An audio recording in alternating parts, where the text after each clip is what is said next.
C'est que pour capter cette idée de l'onirothérapie, préalablement, il faut être au clair avec ce que j'ai proposé les mois précédents ou dans l'année en développant la projection, on peut le trouver sur le site, puis en développant l'idée de penser l'unité, c'est-à-dire comment on peut concevoir l'idée de l'unité et non pas de tomber dans le clivage de la pensée ou dans le dualisme, mais de penser pas qu'il y a deux choses, mais il n'y a qu'une chose, c'est-à-dire au fond, si ça concerne le psychisme, ça concerne le somatique, et si ça concerne le somatique, ça concerne le psychisme. Tout ça, c'est lié. Alors, c'est bon? Alors, c'est pour ça que la psychosomatique relationnelle, c'est une discipline, une méthodologie qui va concevoir justement, considérer ce lien psyché-soma, non pas comme étant dualiste, mais comme étant une seule et même chose. Alors, pour revenir sur la question de l'imaginaire humain, ce qu'on a découvert avec les neurosciences, ou ce que j'ai proposé avec l'idée de la projection, c'est effectivement de concevoir que, comme les neurosciences nous le démontrent, que le cerveau est essentiellement un organe projectif. C'est-à-dire la projection est création de réalité. Et cette projection, elle n'est pas dissociée de la perception. C'est-à-dire que les neurosciences, comme la théorie samyalienne, ne considèrent pas la séparation ou le clivage entre perception et projection. Quand on a affaire au réel, on a affaire à une illusion du réel, selon les neuroscientifiques. Pourquoi ? Parce qu'on a un mécanisme projectif qui vient de cet organe cerveau projectif, qui consiste à inventer et à compléter la réalité. C'est-à-dire que c'est toujours, la perception, elle est toujours remaniée par la projection, selon les neuroscientifiques. Donc, au fond, quand on a affaire au réel, on n'a jamais affaire au réel, on a affaire à ce réel, plus la possibilité de projeter quelque chose sur ce réel qui fait que ce réel va nous apparaître réel. Alors j'avais pris l'exemple, en fait, si on prend le mouvement n'existe pas pour le cerveau, parce que si on prend la simulation visuelle, on va avoir affaire, effectivement, au niveau du cerveau, à des images qui sont séparées les unes des autres. Alors on va avoir 13 images par seconde, et au cinéma, quand on va au cinéma, c'est 24 images par seconde. Au niveau du cerveau, c'est la même chose. On devrait avoir une vision stroboscopique, mais en fait, on n'a pas le sentiment que la vision stroboscopique, on a l'impression que c'est un flux continu de mouvement. Alors, c'est comme ça, et vous le trouvez dans la projection, dans ce travail que j'ai effectué sur la projection, c'est comme ça pour tout, y compris pour le flux de conscience, pour la question du temps, et ainsi de suite. Alors après, le deuxième concept très important qui consiste à penser que projection et perception ne sont pas dissociables, c'est-à-dire au fond, j'ai toujours la possibilité de projeter dans la réalité et de modifier la réalité, mais j'ai la possibilité aussi, je dirais, de pouvoir créer avec le rêve une création de réalité, parce que tant que je suis dans le rêve, je crois que je suis dans la réalité, donc le rêve crée la réalité au même titre que la réalité, c'est-à-dire il faut sortir du rêve pour savoir que c'est un rêve. Mais tant qu'on est dans le rêve, on est dans la réalité. Donc ça, c'est très important. Donc il y a dans cette idée que la notion de projection concerne l'imaginaire et la réalité. Donc, au fond, ce mécanisme projectif, il concerne le fonctionnel, il concerne le biologique et il concerne le psychique. Le rêve, il a une double racine, c'est-à-dire il est éminemment biologique et il est éminemment psychique parce qu'il est capable de créer des images tout à fait fantastiques. Mais on sait que si on supprime le rêve, on meurt d'immunodéficience. Alors, il n'y a pas que ça qui nous montre que ça a une valeur biologique très importante. Ce qui veut dire que cette double racine, elle est tout le temps.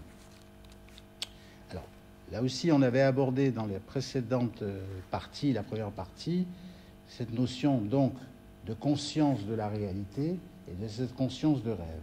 Alors, le jour, on est éveillé, on est dominé par la conscience de réalité, c'est-à-dire que c'est la perception qui est majoritaire, même si elle est infiltrée par la projection. Et la nuit, on est dans la conscience onirique, où là, la perception est totalement absorbée par la projection. Et la projection crée la perception de manière fictive. Dans un rêve, je vois des images, j'entends des sons, donc je crée des perceptions, mais qui sont fictives. D'accord ? Et quand j'ai affaire au réel, je n'ai pas affaire au réel, j'ai affaire à l'illusion du réel. Donc c'est là où la projection est partout, et où le mécanisme de projection, c'est lui qui est inconscient, parce que c'est la subjectivité même. Mais on ne peut pas ramener la subjectivité même à soi-même. On y met quelque chose dans la chose qui fait retour, et on est concerné par cette chose, donc on est conscient de la chose. Ça, c'est pour les neurosciences. Pour l'inconscient, c'est quand effectivement on n'a pas cette capacité de ramener la chose à soi-même. Donc on la voit, elle est perçue, mais elle n'est pas conscientisée. Donc ça, c'est l'inconscient. Alors, effectivement, on a une double conscience. On passe de la conscience vigile à la conscience onirique, et de la conscience onirique à la conscience vigile. Et c'est des consciences qui ne sont pas coupées. Donc, comme on l'a dit, il y a effectivement dans la réalité autant de rêves qu'il y a de rêves dans la réalité. Donc, ça, c'est très important, ce qui nous amène à dire que la réalité est un cas particulier de l'imaginaire. Alors, si on admet que l'imaginaire, c'est la pensée de la réalité et que c'est la pensée du rêve, en même temps, simultanément, on va essayer, parce que finalement, c'est la projection qui gouverne finalement cet imaginaire. Donc, on va essayer, justement, de savoir à quelle pathologie de l'imaginaire, si on prend que l'imaginaire, on a affaire. Et comment la projection est concernée dans ces pathos de l'imaginaire. Alors si on prend les psychonévroses, par exemple, où là, on peut dire que la projection va accidentellement gouverner la symptomatologie. C'est-à-dire c'est partiel, c'est ponctuel. Donc c'est ici le cas des somatisations hystériques ou le cas de la phobie. Alors qu'est-ce que je veux dire par là ? Si par exemple on prend quelqu'un qui est phobique de l'ascenseur, d'accord ? Alors, dans la théorie de Samiadi, il ne peut pas y avoir de représentation sans affect. Mais l'affect, c'est-à-dire ici, l'affect, ce n'est pas une quantité d'excitation comme dans la psychanalyse, d'accord ? Ma peur crée l'ascenseur et l'ascenseur crée ma peur. Il y a un phénomène de projection qui s'établit entre mon affect et la représentation de mon affect. L'affect, c'est quoi ? C'est-à-dire si je suis dans un état de stress et complètement fermé, je vais projeter cet état physique corporel et me représenter l'ascenseur par cette projection du corps. D'accord ? Et cette projection du corps va m'amener effectivement à comprendre que si je rentre dans l'ascenseur, j'étouffe. À l'image de mon propre corps qui est dans un état de constriction, d'oppression thoracique et ainsi de suite. Donc je vais avoir un mécanisme comme ça projectif, et c'est pareil dans l'hystérie. C'est-à-dire, j'avais pris l'exemple justement du conflit la fois précédente avec cette jeune femme que j'avais vue, qui était dans une problématique très conflictuelle parce que elle voulait pas dire, pour se marier, elle voulait pas dire un non à ses parents parce que ses parents tenaient à ce que se marie, et elle ne pouvait pas dire oui au mari. Donc finalement, elle était dans un conflit qu'elle ne pouvait pas confronter, dire non ou dire oui, et elle fait une cécité hystérique. C'est-à-dire, j'évite le problème parce que je vais avoir affaire à un corps imaginaire qui va être un compromis et qui va me permettre de ne plus confronter le conflit. Ça, c'est le compromis symptomatique qu'on trouve dans les névroses. Je ne vais pas m'étendre là-dessus parce que vous le trouvez dans les autres interventions. Alors maintenant, la projection, elle peut gouverner de façon essentielle la symptomatologie. Là, on est dans la psychose. C'est le fonctionnement psychotique dans lequel la projection fait office de réalité, c'est-à-dire qu'au fond, c'est la projection qui absorbe toute la perception et donc tout le réel pour pouvoir intégrer une contradiction en quelque sorte. D'accord ? C'est-à-dire la projection permet, comme le rêve, de résoudre toutes les contradictions. Dans le rêve, comme disait Freud, le rêve ne connaît pas la contradiction. Mais on sait maintenant pourquoi le rêve ne connaît pas la contradiction grâce aux neuroscientifiques. Parce qu'on a un système, je ne sais plus dans quelle partie du lobe, qui, à l'état d'éveil, est un système qui critique simultanément toutes nos pensées pour être dans une certaine cohérence de logique, de réalité. Cette zone, elle est pratiquement éteinte ou peu active dans le sommeil, ce qui veut dire effectivement qu'on a affaire au contradictoire, en tant que c'est véritablement d'ailleurs le rêve qui permet de nous débarrasser de nos impasses. L'impasse, c'est la contradiction même, en rendant ce qui est contradictoire non contradictoire. On peut trouver ça dans le phénomène psychotique où la projection gouverne totalement la symptopathologie. Maintenant, on peut dire qu'il ne peut pas y avoir de projection. C'est-à-dire on peut avoir quelqu'un qui refoule cette fonction imaginaire, cette fonction projective, cette fonction affective, cette fonction de rêve. C'est les gens qui ne se souviennent jamais de leurs rêves. Alors là, on va avoir un comportement d'adaptation. Ce sont des gens qui sont conformes à la norme, à la réglementation, qui vont se situer par rapport à ce qu'il faut être, et qui ne vont pas avoir d'opinion subjective, et qui vont fonctionner, je dirais, 2 et 2 font 4, dans un esprit très rationnel, très pragmatique, avec aucune possibilité de concevoir l'imaginaire.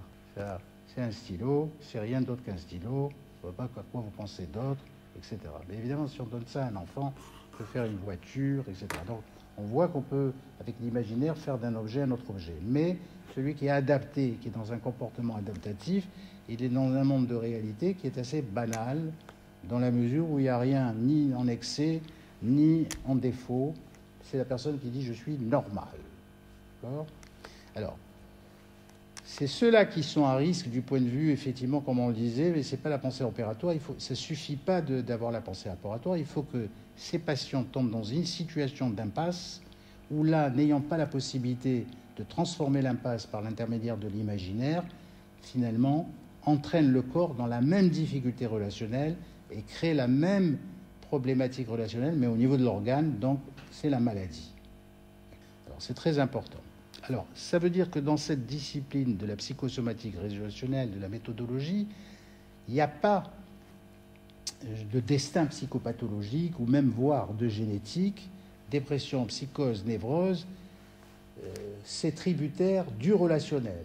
Alors c'est là où c'est important de comprendre le relationnel, parce qu'il va exister dès l'origine, et notamment par rapport à cette dimension du temps, cette dimension de l'espace, et cette dimension du rêve, et cette dimension de l'émotion et de l'affect. Comme je le disais tout à l'heure, nous sommes des êtres de rythme. Ce rythme, il va être synchronisé par la mère. La mère n'est pas qu'un par excitation, elle est aussi synchronisatrice du rythme, et elle va dépendre, ça va dépendre de son rythme à elle, et de son implication justement dans le temps social, parce qu'elle est déjà, elle, je dirais, prise par un temps adaptatif, et il va falloir effectivement qu'elle établisse avec le bébé un temps qui soit en adéquation avec le rythme corporel du bébé. Mais ce n'est pas toujours le cas, il peut y avoir des décalages, d'accord ? Si la mère est anxieuse, si elle est dépressive, si elle n'a pas, je dirais, cette possibilité d'avoir affaire à ses affects, ben forcément, elle va être présente, mais absente. Donc, elle va peut-être gérer les rythmes de l'enfant en considérant que l'enfant doit s'adapter à la situation, parce qu'elle va procéder par programme, et surtout quand elle va écouter le pédiatre ou quand elle va écouter les autres pour savoir comment faire quand on élève un enfant.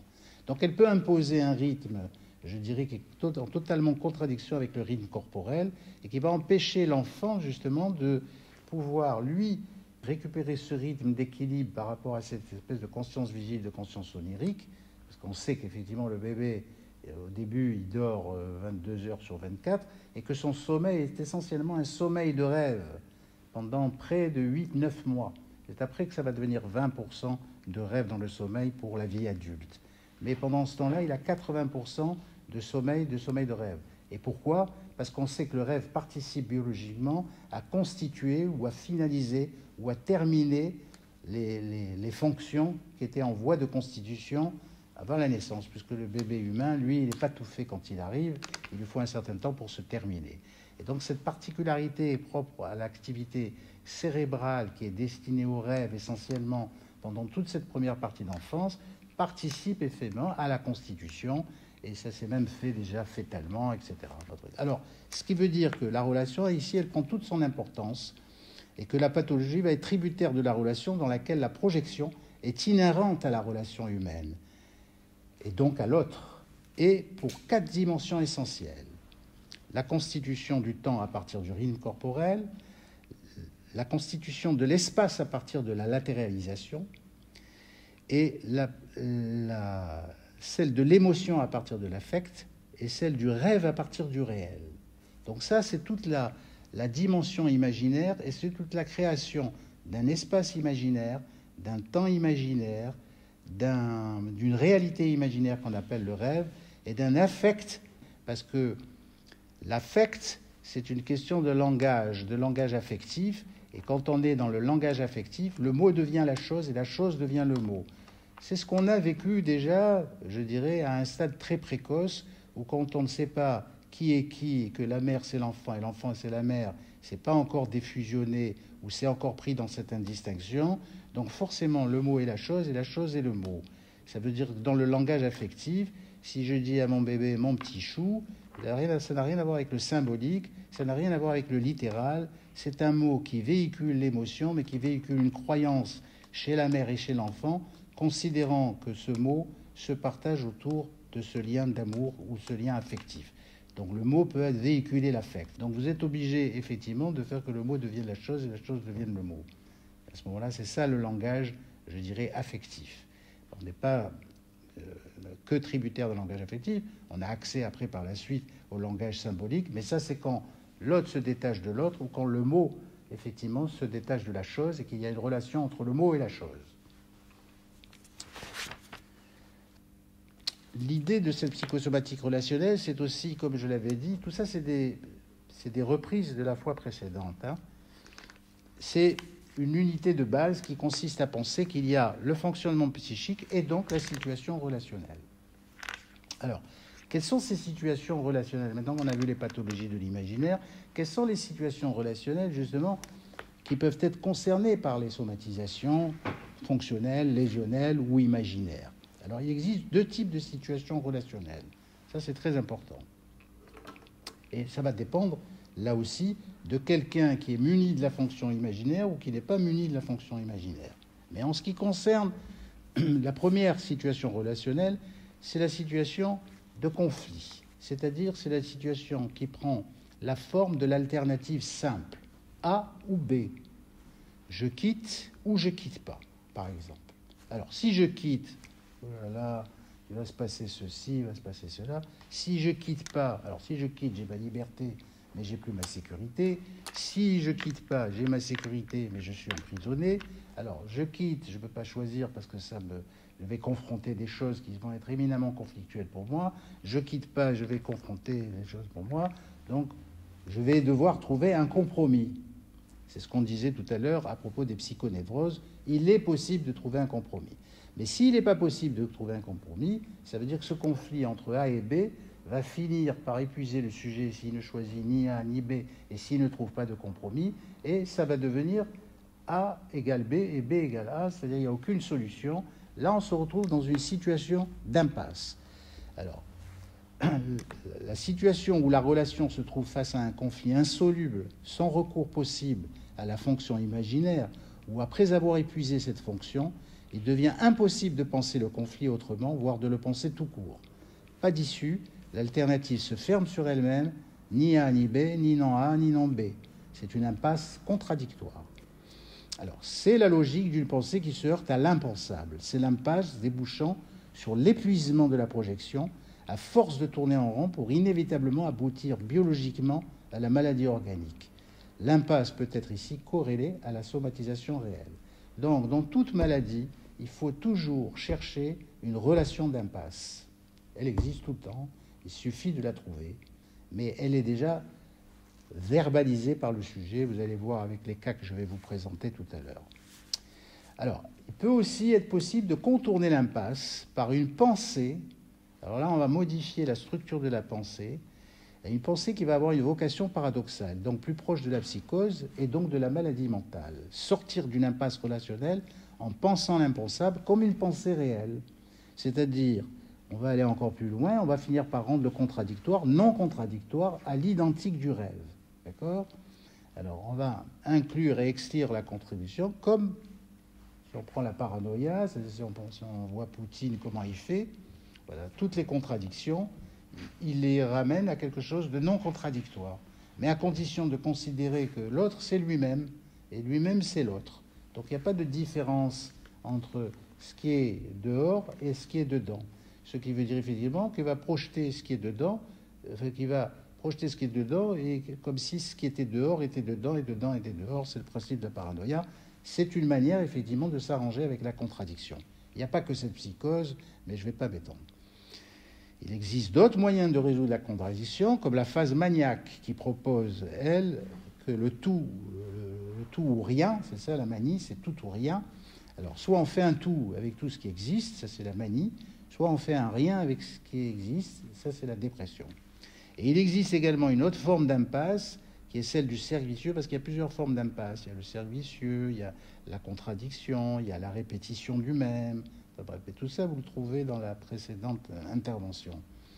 Alors, il existe aussi une autre forme d'impasse, celle dont on a parlé beaucoup avec Gérard sur le cancer, et qui renvoie au cercle vicieux, en fait, et qui va épuiser, parce que trouver une solution, on a un problème, on trouve une solution, qui devient elle-même un problème, qui trouve une solution, qui devient elle-même, jusqu'à que, effectivement, l'impasse ficelle la personne, et finalement, rien n'est possible de bouger, sauf peut-être parfois la cellule.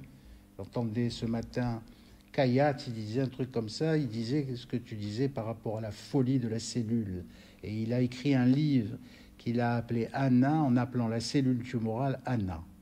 Alors, il dit que cette cellule, impossible de la tuer, elle veut que vivre, elle a que cet espoir de vivre tout le temps, et elle est immortelle, et effectivement, pour la tuer, on n'arrive pas à la tuer. Et il dit, encore aujourd'hui, on n'arrive pas à la tuer. Alors c'est intéressant, par rapport à ces corrélations que je vais faire, moi, entre la maladie somatique et la maladie cellulaire, et justement la dimension d'impasse, ou la relation également de soi et de l'autre, dans le contexte, je dirais, de situation d'impasse. Alors, en dépassant l'indépassable, le fonctionnement opère le passage du corps réel au corps imaginaire. D'accord ? Alors, ce qu'on appelle le corps réel, c'est le corps matériel, c'est le corps biologique, physiologique, anatomique, immunitaire, enfin, tout ce qu'on veut, de la constitution, je dirais, réelle. Et le corps imaginaire, bien sûr, c'est la projection du corps réel qui crée un espace imaginaire. Alors ça, c'est très important, parce que pour Sami Ali, cette création de l'espace imaginaire, dans le rêve ou pas dans le rêve, c'est-à-dire, si j'ai affaire à l'espace, c'est que j'ai affaire à un corps. C'est-à-dire, l'espace est solidaire du corps, mais à partir du moment où le corps est un espace, il crée l'espace. Il crée l'espace par projection de cette dimension corporelle. Donc, le corps structure l'espace. Et il structure l'espace imaginaire à travers, effectivement, un espace qui a un haut, un bas, une droite, une gauche, un devant, un derrière, mais il structure aussi la réalité. C'est-à-dire, si je prends une feuille de papier, j'écris pas n'importe comment. Je respecte le schéma, les coordonnées du schéma corporel, de haut en bas, de gauche à droite selon les cultures, devant, derrière. D'accord ?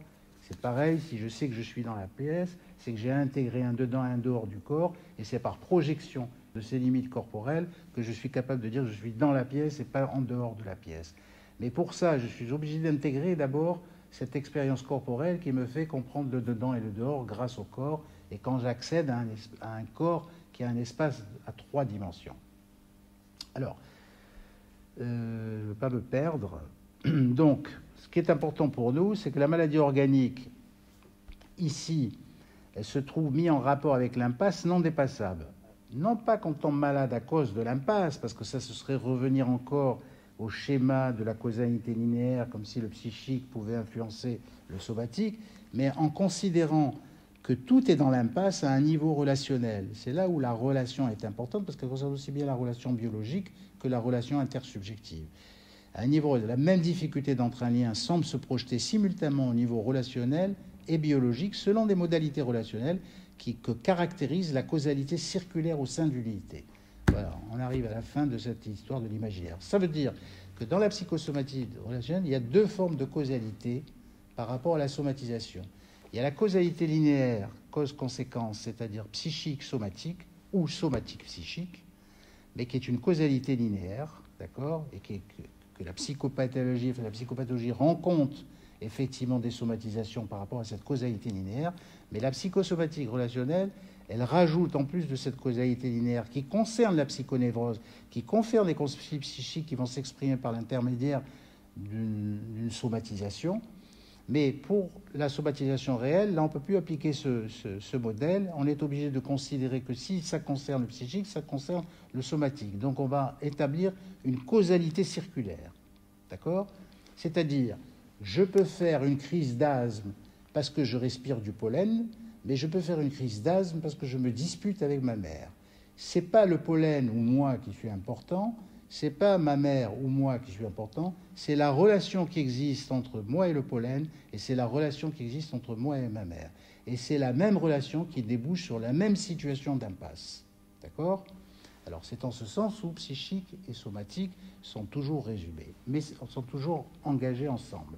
Alors, en résumé, le concept de psychosomatique relationnelle se comprend à partir de cette unité de base qui associe situation relationnelle et fonctionnement psychique.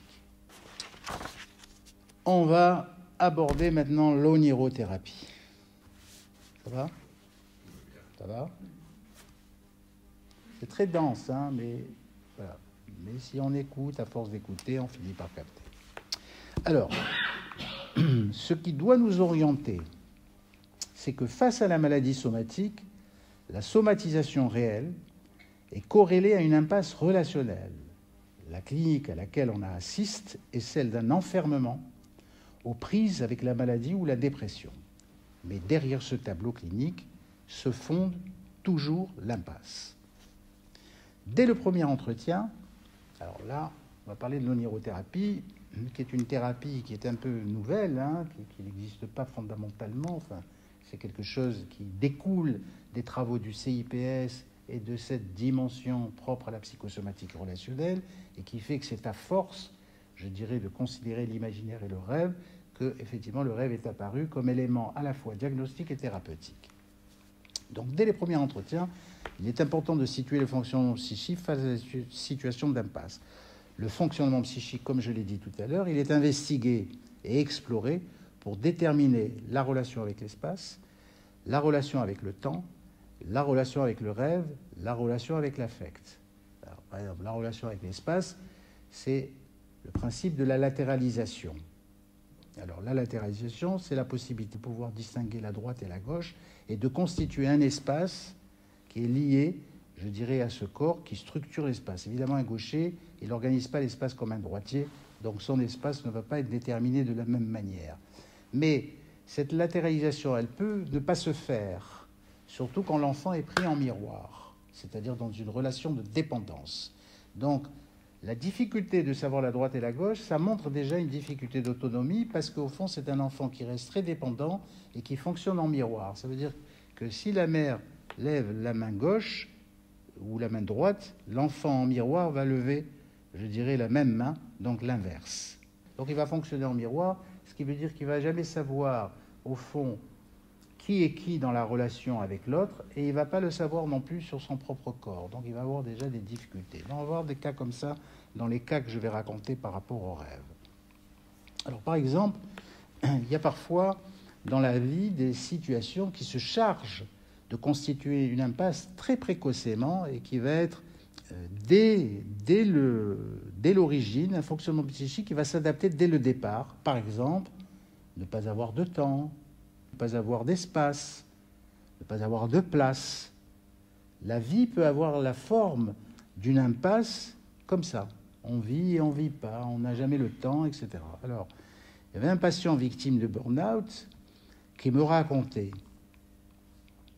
burn-out, hein, c'est-à-dire épuisé, je me souviens, c'était l'an dernier ou il y a quelque temps, épuisé véritablement avec de nombreuses décompensations somatiques, surtout surrénaliennes, enfin bref, tout ça c'était lié à une intensité de travail incroyable, c'est-à-dire que ce type, il était pris par le temps social, mais de manière extrême, et il n'y avait absolument pas du tout de possibilité ni de trouver un temps imaginaire, ni d'avoir affaire au temps réel du corps. Alors, depuis tout petit, je fais ce rêve, je suis sur mon 2 roues qui dévale. Alors, avant, c'était les 2 roues, maintenant, c'est la moto. Je n'arrive pas à saisir les freins, ou combien même je freine, ça ne marche pas. Alors, pour le burn-out, le rythme corporel devient une cadence de vie nécessaire afin de s'occuper de tout, sauf de soi. Donc, ne pas pouvoir freiner, c'est le temps qui dévale, qui lui échappe dans l'essentiel. Parfois, dès le départ, il faut montrer l'impasse à la personne. C'est-à-dire lui dire, vous êtes dans une impasse avec le temps. Et lui montrer effectivement qu'entre le temps social, le temps personnel ou le temps imaginaire, qui serait le temps des loisirs, effectivement, il y a une totale contradiction ou une totale absence. C'est-à-dire, il y a quelque chose qui fait qu'il court après le temps sans jamais pouvoir le trouver. Alors, c'était quelqu'un d'ailleurs qui pouvait dire « Ah, bientôt je vais me reposer, je vais être en vacances, mais j'ai ce bouquin à lire, j'ai ce film à faire, j'ai cette randonnée qu'il faut que je fasse. » Donc ça redevenait un programme. Il s'en sortait jamais. Et il disait toujours qu'il ne trouvait jamais le temps et qu'il n'a jamais de temps. Je lui ai montré l'impasse dès le départ, parce que pourquoi? C'est très important déjà, quand on devine l'impasse, de montrer l'impasse, parce que ça va soulager le patient, parce que c'est très important de ne pas être victime de l'impasse sans le savoir, mais de savoir déjà qu'on est dans une impasse, c'est déjà quelque chose qui va faire avancer le processus relationnel avec le patient. La perspective thérapeutique, donc, comme je le disais précédemment, sera de tenter de transformer les termes de l'impasse à l'aide d'une fonction, celle de l'imaginaire, qu'il faut libérer de ses entraves. Alors, il faut libérer le rêve et l'affect, ou parfois, si le rêve existe, s'en apercevoir et entrevoir ce qu'il représente pour le sujet, ainsi que la place qu'il a dans l'histoire du sujet. Alors, comment on s'y prend? C'est très simple. Dès les premiers entretiens, on va porter sur la question du souvenir des rêves. Est-ce que vous vous souvenez de vos rêves ou est-ce que vous ne vous souvenez pas de vos rêves? Est-ce que les rêves existent ou n'existent pas? Et en expliquant que le rêve, c'est très important et qu'il n'y a pas de raison de ne pas se souvenir de ses rêves. Ça veut dire quoi? Qu'il y avait des cauchemars. Alors très souvent, les gens peuvent ne pas se souvenir de leurs rêves suite à un passé de cauchemar, parce que c'est une manière de jeter l'eau et le bébé du bain. Si c'est pour se souvenir de cauchemar et être de nouveau traumatisé, autant refouler, et parfois refouler toute la fonction pour ne plus jamais se souvenir de ses rêves. Alors, il existe plusieurs situations. Le rêve est très rare ou n'a jamais existé. Le rêve a existé et puis a cessé d'exister. Le rêve existe après un long moment sans rêve. Alors, pour la venue du souvenir de rêve, c'est très important aussi d'établir avec la personne, dans la psychosomatique relationnelle, une sorte de propédeutique de rêve, de montrer en quoi le rêve est important. Pourquoi il est important? Parce qu'il parle du passé et du présent.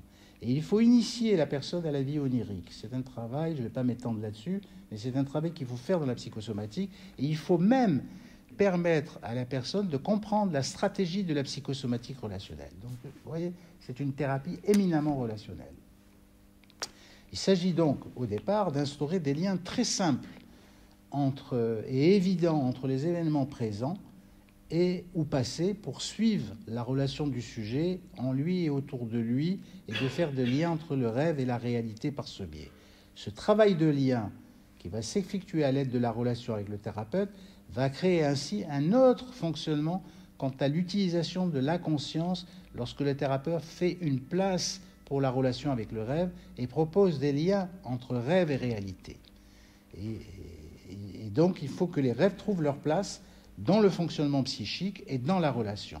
Il sera alors possible de créer un transfert. Parce que s'il n'y a pas de projection, il n'y a pas de transfert. Et un transfert qui ne se limite pas, comme le dit la psychanalyse, à être une défense contre le souvenir, ou à être une résistance à l'analyse, ou à simplement réactualiser le présent au passé. Non, il est surtout l'indice que la projection s'établit dans la relation comme fonction essentielle de la pensée, du corps, des émotions et du langage. Donc si le patient ne rapporte pas de rêve, ça veut dire qu'il n'est pas dans la capacité projective, c'est-à-dire ce n'est pas un transfert, c'est quelqu'un qui obéit. Combien il y en a comme ça? Combien il y en a comme ça? Ils jouent le rôle, il faut s'allonger, ils s'allongent, il faut dire, ils disent, voilà, ils jouent le rôle. Mais effectivement, rien ne se passe. Donc il n'y a pas un transfert systématique, comme disait Freud, bien que la projection est inhérente, je dirais, au fonctionnement cérébral. Mais parfois, cette projection, elle peut être refoulée, elle peut être interdite, et elle peut être interdite par l'obligation de ne pas rêver, ou l'obligation de ne pas se détendre, ou l'obligation de ne pas penser en dehors des choses qui restent opératoires, rationnelles et pragmatiques. Alors, ce qu'il faut comprendre, c'est que le rêve n'est pas qu'une production. D'ailleurs, ce qu'il faut savoir, comme je le disais, c'est pas qu'une production nocturne. Il y a ce qu'on appelle des équivalents de rêve. Qu'est-ce que c'est les équivalents de rêve? Je dirais le jeu, l'illusion, le transfert, le rêve, le désir, le délire, le mot magique. Tout ça, c'est aussi tributaire d'une activité projective, mais qui se passe dans la conscience éveillée. Là aussi, vous trouverez cette histoire d'alternance entre la conscience, je dirais, de réalité et la conscience de rêve au sein de la conscience vigile dans le travail que je vous ai proposé précédemment dans la première partie. Alors, donc, effectivement, il y a plusieurs formes. Alors, cette idée d'initier les patients à la vie onirique, c'est les initier surtout et les orienter vers les liens. Je vais vous donner un exemple d'une personne que j'ai vue il y a pas très longtemps, peut-être 3 semaines, qui est venue 2 fois. C'est une femme de plus de 60 ans qui vient me consulter après m'avoir trouvé sur les pages jaunes. Elle me confie la chose suivante. Elle souffre d'une maladie de Ménière, maladie qui consiste à avoir des troubles de l'équilibre à type de vertige. Cette maladie existe depuis plus de 20 ans, avec d'assez longues périodes de rémission. Cependant, son ORL, qui la traite depuis plusieurs années, c'est-à-dire depuis 20 ans, lui a laissé comprendre lors de sa dernière entrevue que le problème ne venait pas forcément de cette maladie de Ménière. Elle a été extrêmement déstabilisée et elle a dit qu'est-ce que ça veut dire? Est-ce que ça veut dire que la maladie viendrait de ma tête? Comme ça, elle a dit.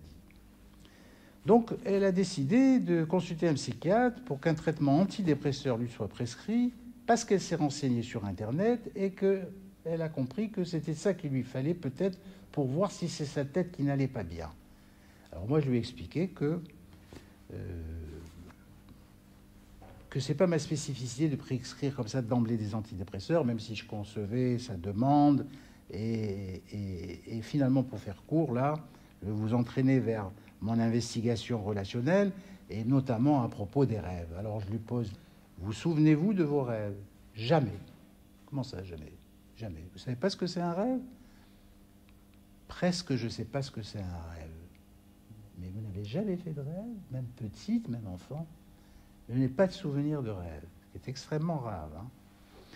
Alors, finalement, je lui dis que c'est quand même quelque chose de problématique. Quelqu'un ne se souvienne pas de ses rêves. Et finalement, bon, je m'aperçois que c'est une infirmière qui est, je dirais, voilà, très polie, très bien élevée, qui respecte avant de s'asseoir, avant de se lever. Enfin, on voit qu'elle est vraiment conforme, qu'elle est hyper adaptée et qu'elle est dans la norme de la vie la plus, je dirais, la plus normale possible. Alors, comme elle est un peu curieuse et un peu déstabilisée par l'entretien, elle accepte un deuxième rendez-vous, pour lequel, quand elle revient, avant même de s'asseoir, de manière précipitée, elle me dit « Je ne veux pas de thérapie. J'ai réfléchi, je ne veux pas de thérapie. » Alors, je vois qu'elle a, comme ça, avant de s'asseoir, qu'elle a très peur. Je dis « Ah bon, d'accord, pas de thérapie, mais on va discuter un petit peu. » Finalement, on discute gentiment. Et je lui dis « Mais bon, en fait, ce que vous dites, c'est que vous avez très peur de vous, en fait. » Alors, elle le reconnaît. Et avant de partir, elle dit « Ah oui, mais vous savez, j'ai rêvé. » Ah, vous avez rêvé? Pour la première fois? Oui, j'ai rêvé. Donc, c'est déjà important de constater qu'à partir du moment où on nomme le rêve dans la relation, il va se mettre à exister. Mais bien sûr, cette femme, quand je lui ai fait mon topo sur le rêve, elle a compris que ça faisait partie de son devoir.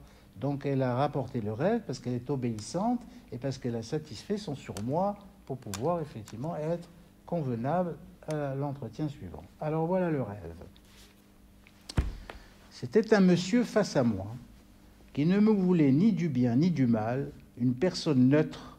Et puis je ne sais pas, il avait dans les mains comme une petite boîte. Je ne sais pas justement dans le rêve, comme après le rêve, je n'ai pas réussi à identifier cet objet avec quelque chose d'écrit dessus, un message, ça va te plaire ça, un message, je ne sais pas, on n'arrivait pas à le lire. Je ne sais pas, quelque chose que je voyais entre ses mains, je n'ai pas réussi à identifier ce qu'il avait entre les mains. Puis voilà, j'ai oublié maintenant. Bon, elle trouve ce rêve absurde, évidemment. Alors je lui demande, qu'est-ce qu'elle a pensé justement dans la semaine? Pourquoi elle a eu l'idée de revenir? Pourquoi elle a accepté de revenir? Et pourquoi tout de suite elle me dit qu'elle ne veut pas entendre parler de prise en charge psychologique?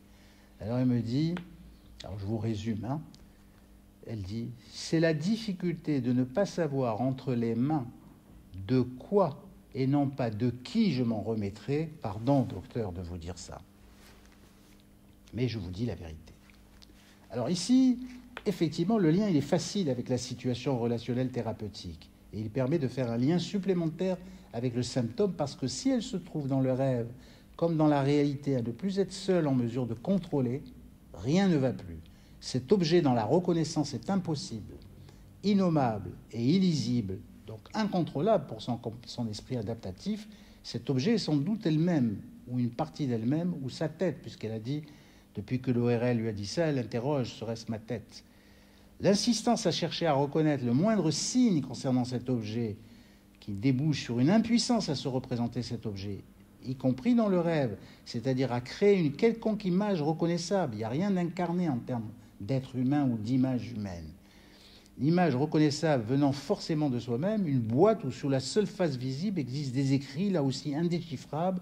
Au final, elle renoncera résignée face à l'incompréhensible, comme elle renoncera à la thérapie qu'elle a peur de ne pas contrôler. Donc ce comportement de maîtrise et de contrôle, c'est le pendant du symptôme vertigineux qui est propre aux Ménières. Donc on voit tout de suite que c'est une somatisation fonctionnelle et pas, je dirais, voilà, qui répond exactement à travers le rêve comme à une possibilité finalement de représenter justement cette impossibilité de maîtrise. Et donc c'est ça, les gens qui ont le vertige comme ça psychogène, c'est le fait qu'ils ne peuvent plus contrôler, ils ne peuvent plus maîtriser, donc ils sont dans la panique de ne plus pouvoir contrôler, c'est le vertige. D'accord? Parce que ce sont des gens qui contrôlent tout le temps. Alors, il faut que les rêves trouvent, comme ici, leur place dans la relation. Il est clair que pour cette personne, ça a été facile pour moi de lui traduire sa peur d'elle-même, qui l'empêche de se détendre psychiquement face à toute relation qui la concerne de trop près. Et je lui dis, vous avez beaucoup d'anxiété, et je lui conseille de se faire prescrire un antidépresseur avant question anxiolytique, et la consultation fut terminée comme ça. Elle n'est plus jamais revenue. Donc ce bref aperçu nous montre que le rêve finit par acquérir non seulement sa dimension relationnelle, mais un sens profond, faisant un avec l'histoire enfouie du sujet. Alors, il faut noter déjà là, dans la relation thérapeutique, que penser le rêve à partir du relationnel, c'est pas comme dans la psychanalyse où on va tenter de déchiffrer compte tenu effectivement de ce que nous propose Freud, c'est-à-dire c'est la réalisation d'un désir inconscient qui est masqué, donc il faut voir ce qui se cache derrière, voir de quoi il se défend, etc. Ici, on va plutôt voir, plutôt que de tenter d'interpréter le symbole ou le signifiant comme hiéroglyphe, on va prendre le rêve pour ce qu'il raconte. C'est-à-dire, on va voir les liens entre les différents composants du rêve et on ne va pas supposer les processus internes, on va privilégier la relation. C'est-à-dire, de quelle relation il s'agit dans le rêve par rapport à de quelle relation il s'agit dans la réalité. Et dès qu'on va penser la relation, on va tout de suite trouver une similarité entre la relation telle qu'elle est proposée dans le rêve et la relation telle qu'elle est proposée dans la réalité. Alors, cette personne n'est pas revenue, en fait, parce que j'ai fait une faute. Parce que, en effet, je ne voulais pas me laisser avouer vaincu et je voulais lui montrer la situation d'impasse, mais ça n'a pas réussi. Mais le fait que je lui ai interprété effectivement le rêve, ça lui a fait très peur. Et il ne faut pas faire comme ça avec les gens qui ne se souviennent jamais de leur rêve. Il faut y aller vraiment doucement.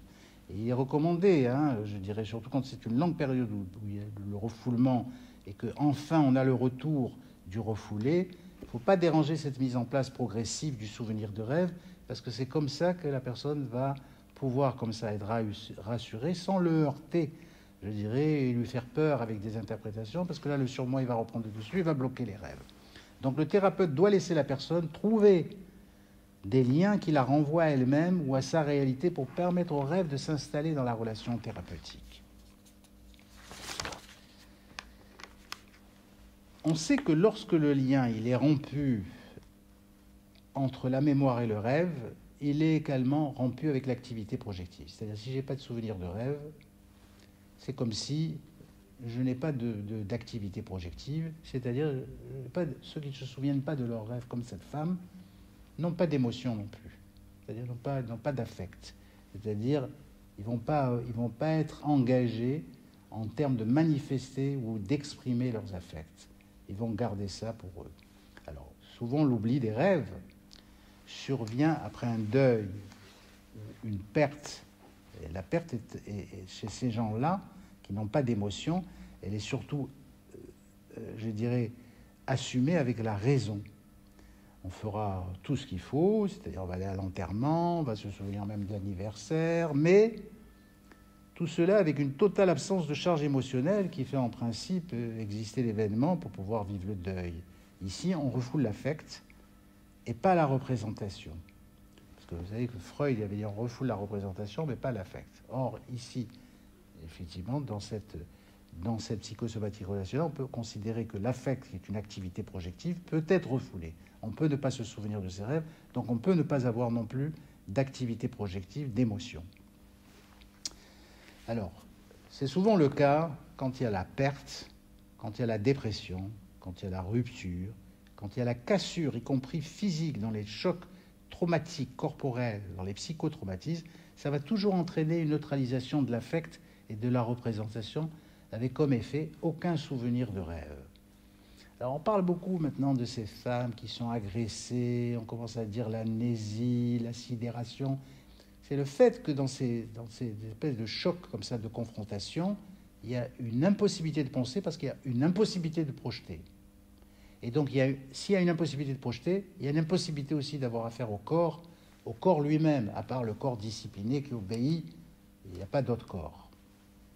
Alors, ce qui est important là-dedans, pourquoi il y a cette absence dans les chocs, dans les traumatismes, pourquoi il y a cette absence de rêve? Pourquoi tout d'un coup, effectivement, à partir de là, la personne, dès qu'elle vit un attentat ou une agression et ainsi de suite, ça finit par faire des cauchemars répétitifs jusqu'à que le cauchemar disparaisse, mais après, en n'ayant plus de possibilité justement d'exprimer ses émotions, d'avoir des projets, de pouvoir fonctionner et de pouvoir de nouveau rêver. Alors ça, c'est les neurosciences qui nous l'expliquent dans le cerveau.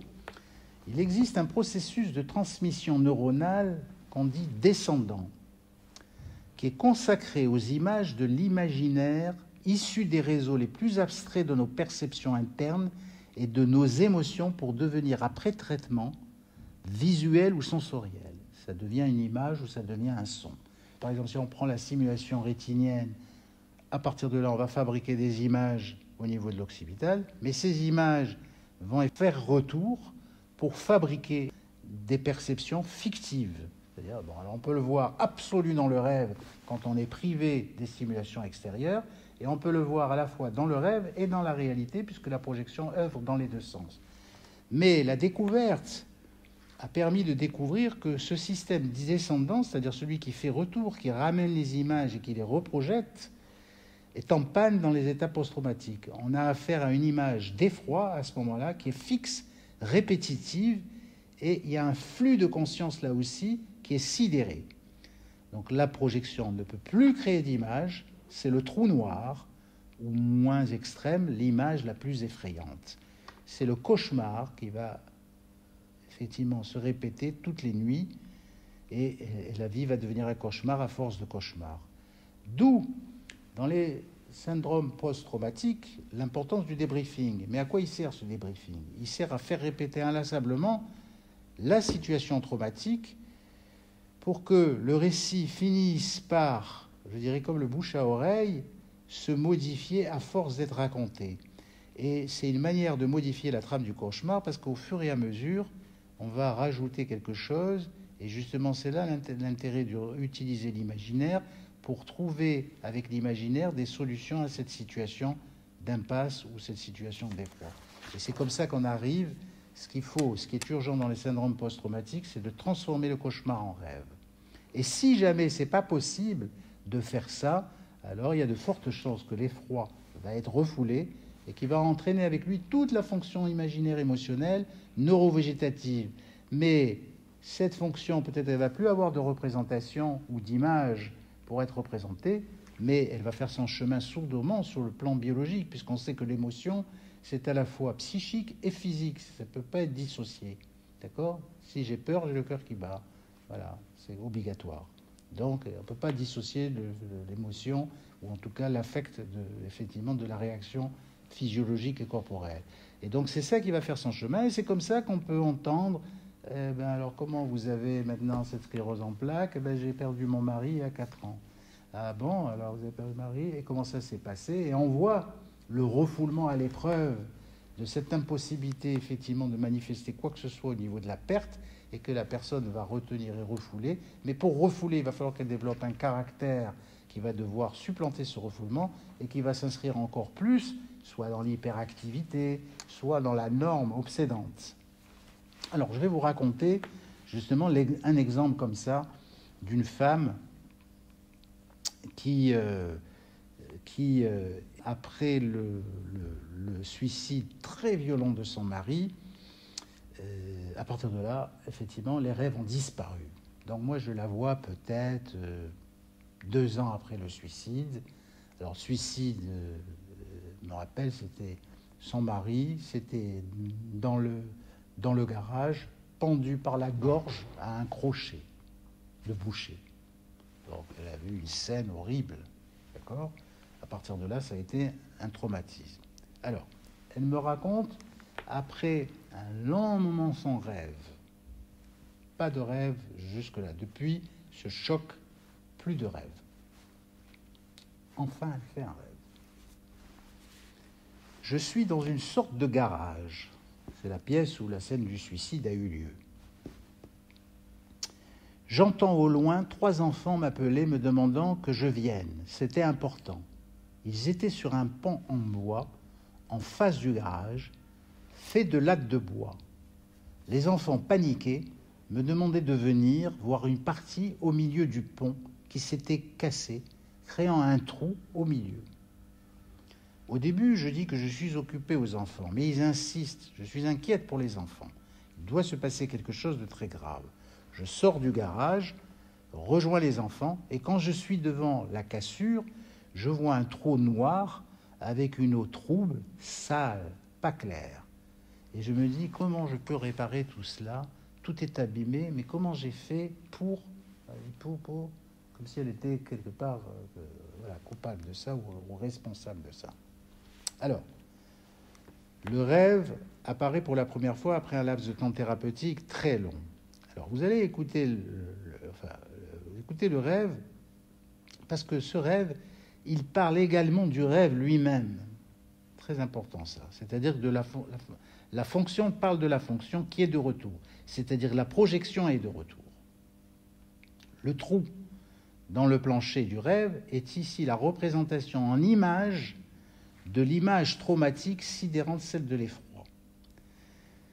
Et on sait ça, que les patients qui sont victimes d'un choc, ils vous parlent d'un trou noir. Qu'est-ce qui s'est passé? J'ai un trou noir. On ne peut pas se rappeler. D'accord? Et donc, on supprime les images. Et puis, il n'y a plus d'images par la suite, donc plus de rêve. Et c'est le cas de cette patiente qui ne rêvait pas. Mais voilà que le trou noir, ou l'absence d'image, trouve enfin une image pour être représentée grâce au rêve. Sortir du garage, c'est sortir du suicide, c'est sortir de l'événement traumatique de sa tête. C'est transformer l'affect d'effroi en représentation de l'affect, c'est-à-dire en image de la brèche sur le pont, de cette eau sale, de ce trou. Le pont qu'il faut réparer, c'est sa vie psychique brisée. Le lien qu'il faut réparer pour cela, il est premier, c'est le lien avec le rêve. Donc le retour de la projection. Pour qu'il puisse donner enfin une image qui crée des émotions, à ce moment-là, jusque-là refoulées et à l'origine de nombreuses somatisations.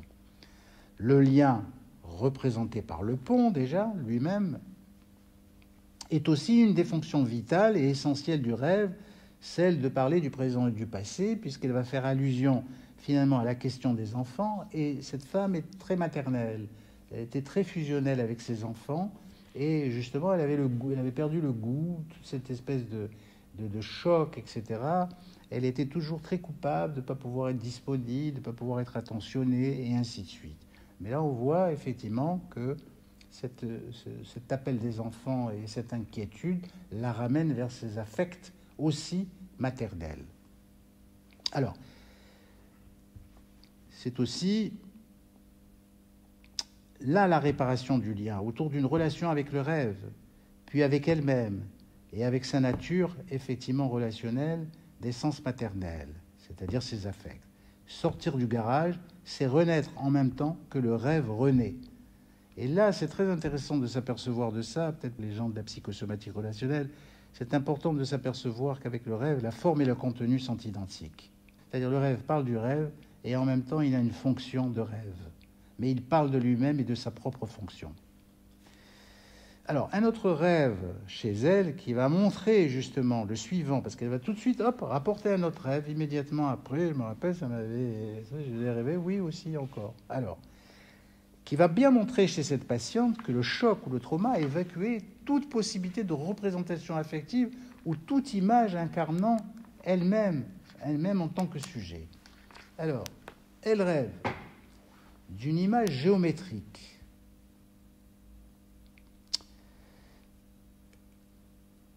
Alors, c'est le rêve qui n'est qu'une image. Elle me dit, c'est une image, je vois qu'une image comme ça, qui est bien disposée géométriquement.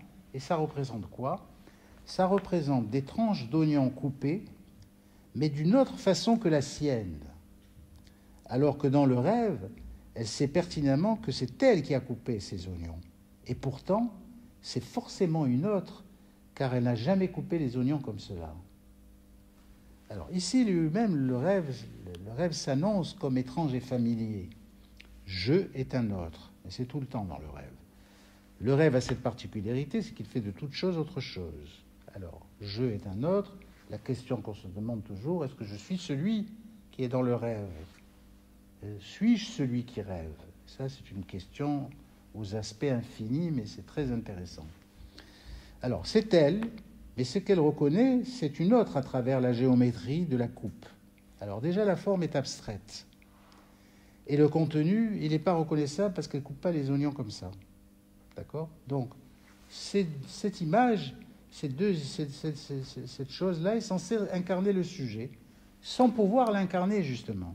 Donc, on voit que l'identité de cette femme est allée jusqu'à une totale abstraction en termes de reconnaissance, d'autoreconnaissance. Il manque l'affect, il manque le visage. Et je me souviens lui avoir dit, d'ailleurs en plaisantant, qu'il y avait les oignons, mais il n'y avait pas les larmes dans le rêve. Je faisais allusion aux affects, enfin les larmes. Alors à partir de ces deux rêves, je ne vous dis pas la suite, mais l'activité onirique a repris, et au fur et à mesure, les rêves lui ont paru moins étranges. C'est comme ça que ça se passe. Après, le rêve devient... Au début, on ne comprend rien au rêve, parce qu'on ne comprend rien à soi-même, ou du moins on est totalement étranger à soi-même, donc le rêve, on ne comprend pas. Mais il se passe, à force de travailler avec le rêve, que la personne finit par reconnaître des choses d'elle-même dans le rêve, et le rêve devient moins étranger. Et à partir du moment où le rêve devient moins étranger, la personne est quand même moins étrangère aussi à elle-même. Alors tout ça, les crises de panique qu'elle avait, les migraines, les nombreuses, tout ça ont cessé. Et puis peu à peu, grâce au rêve, une vie a émergé de ce trauma. Donc la pathologie organique, biologique ne peut qu'en bénéficier. L'imaginaire, l'émotion, la subjectivité l'emportent. C'est rejoindre ce que l'on disait justement à travers ces corrélations qu'on faisait avec la psychose et le cancer, et qu'il y a des corrélations négatives entre projection et maladie. C'est ça qui est important. Cependant, il ne faut pas croire que parce qu'on se souvient de ses rêves, on ne tombe pas malade. C'est la situation relationnelle qui se présente à nous et qui peut nous mettre dans l'épreuve de l'impasse ou du conflit. Donc il est important de considérer avec le patient que dans un rêve, tout est soi ou image de soi, en partie ou en totalité. Effectivement, un rêve, ce n'est que la projection de soi-même, c'est une objectivation de soi en dehors de soi. Mais tout est soi dans un rêve. On crée un espace de rêve qui respecte justement l'espace corporel, c'est-à-dire on crée un espace effectivement qui a les coordonnées haut, bas, droite, gauche, parce qu'il y a un sens dans le rêve, et à l'intérieur de cet espace, on met soi-même dedans, avec d'autres qui sont aussi en relation avec soi-même, donc on crée des objets qui sont aussi soi-même, à l'intérieur de soi-même. Donc l'espace de rêve, c'est un espace d'inclusion réciproque où tout est dans tout. C'est-à-dire, on ne sait pas qu'on rêve, et donc il n'y a pas de possibilité de dire « je rêve au présent », parce que si je le dis, c'est que je ne rêve pas, ou alors c'est que je rêve que je le dis. D'accord? Donc le rêve, on ne peut pas le dire au présent. On peut le dire qu'une fois qu'on est sorti du rêve. Donc dans le rêve, on croit que c'est la réalité. Tant qu'on est dans le rêve, effectivement, il y a ce système d'inclusion où tout est dans tout, parce qu'on est dans un seul espace unique où il n'y a pas de possibilité de délimiter le dedans et le dehors, parce que ce qui est dedans est dehors, et ce qui est dehors est dedans. Donc le rêve est rempli de projections éphémères dont nous sommes à notre insu le créateur. Initier la personne au lien veut dire reconnaître comme soi ce qui n'est pas soi, mais qui est soi à travers une autre logique de la réalité. Je est un autre, c'est tout le temps dans le rêve, et c'est cela qu'il faut se réapproprier. La projection sert alors ici en thérapie à se réunifier en soi, et non pas à se disperser hors de soi. Il faut utiliser la projection comme fil conducteur pour faire coïncider la conscience objective et la conscience subjective, tout cela au sein d'une relation évoluant selon un parcours thérapeutique relationnel. Et à ce propos, vous avez vu que le thérapeute, il est éminemment relationnel, donc ici, il n'est pas question de s'engager dans cette fameuse neutralité bienveillante ou malveillante du psychanalyste.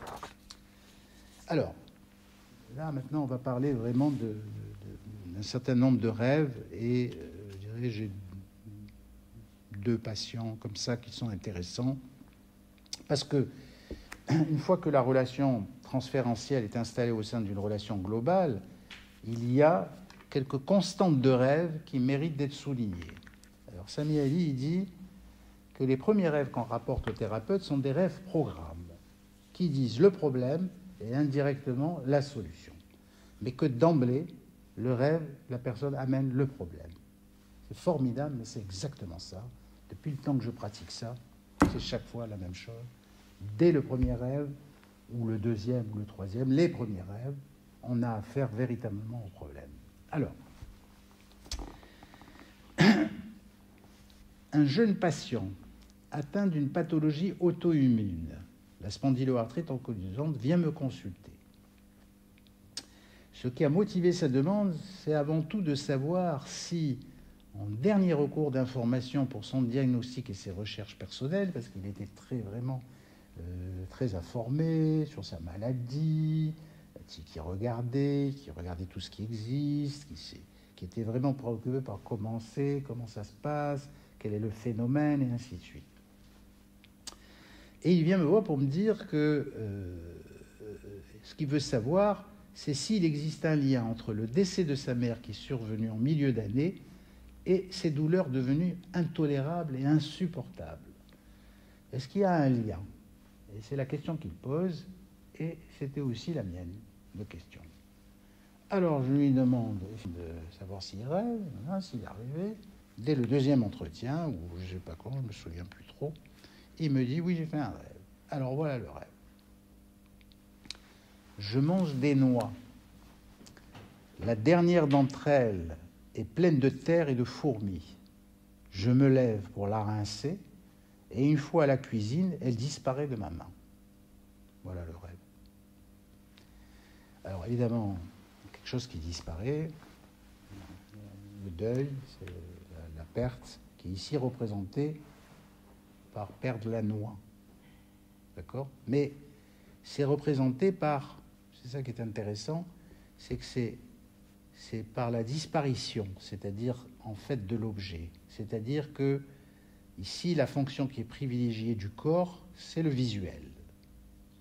Et c'est en termes visuels que l'objet disparaît.